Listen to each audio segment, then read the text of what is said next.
have continuously practiced in Manitoba as a social worker, as a registered social worker with diverse population, including Indigenous people, recent immigrants, diverse genders, and as a member of racialized community, my lived experience and knowledge will help me to ensure that diverse voices, those voices are represented in the decision-making process. Because I have a vested interest in the school system. I have 2 kids that are currently in the French immersion program at New Era, and they will be in the school system for some time to come. I think that my experience of my work-related experience being of the business aspect, along with the current boards that I sit on, one of them being the chair of the Trinity United Church Board, another one being the Board of Revisions for the City of Brandon, provide me adequate experience to being part of a board and being able to provide that aspect to the Brandon School Division would be a benefit for having me on the board. My education and experience and background is in early childhood education. I've spent numerous years working with children and their families as an ECE, assistant director, floor supervisor, child care center director. I worked within the schools. Now, even with my position with Habitat for Humanity, I'm still very connected to the community and the needs of everybody. And I think that is very important because I have a very realistic aspect of what's happening with children and families and their needs. And also I have 2 school-age children of my own. So we're living a life and we see what's happening every day. So that's where I want to make a difference. Why should they vote for me? I'm the kind of person that you get to know. You might like me, you might not like me. I don't know.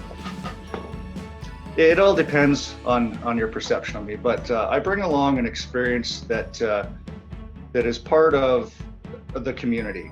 I'm involved in different boards, different committees, and all of those things tie into the nature and the pulse of our society.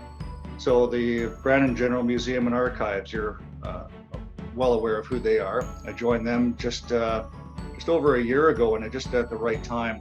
The Age Friendly Committee of Council, Career Connections, I finished up 2 years with them, and previous to that, the Poverty Committee of Council.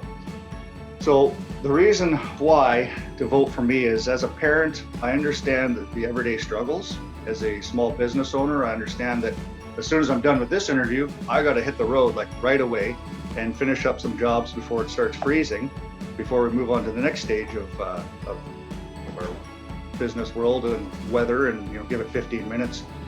But those are the things that I bring along. I understand the challenges that people face today. I understand that people need to be heard and listened to. If you've got to know me, you know that I listen to things. Sometimes I talk, sometimes I don't. But in a room of 20 people, I learn so much more by not talking and by listening from everybody's different perspective, from where they're coming from, whether it's from somebody who's got a challenge with their child, or a teacher with students where they're talking about they've got too much work on their plates, or whether it's just people in the business world wondering what are we doing with our tax money. I've heard all of these things. Maybe it's people dealing with addictions or family with addictions. I've been around, I've heard these things, and I'm an ear to those voices, and I want to bring those concerns to the table. I'm a lifelong learner, being a Red Seal carpenter, a civil technician, a certified draftsperson, as well as I have my own personal business. And I understand the importance of education and the roles that the education system plays in a student's life. And I want to see that continue to flourish and to try to improve on it. So when our students enter that post-secondary world, they're prepared for everything and can stand out.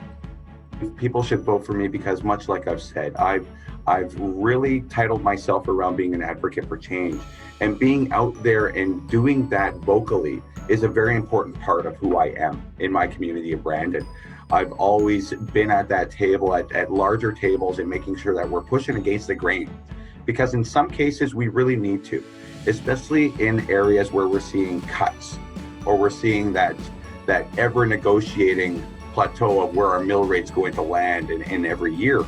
And how is this playing out to our entire community? So we really need to make sure that we have a solid voice. And as an advocate for change, I don't mind going up against the big players. I don't mind taking that stand and making sure we have a clear, united voice and perspective of where we're standing as a division and as a community, and how sometimes we also need to push against the grain. Use my experience as being vice chair on the parent council for 4 years and serving on 2 committees currently with the Brandon School Division, the Friends of Education Fund, and liaison parent council to the school division. And my experience with that, with bringing forth concerns from staff, students, families to the school division. We have seen impacts, we have seen changes, and it's very important that we focus on several things, especially once the K-12 report comes out. We need to look at what we're struggling with and definitely what we can improve upon. Because of my experience working with government funding, for the last 10 years, I've been working on homelessness funding projects in rural Manitoba. And I've also had experience working or serving on the Board of Governors at Brandon University. My post-secondary education is a master's degree in public policy administration. And I was also really fortunate to have grown up in Brandon, and I've learned from outstanding teachers.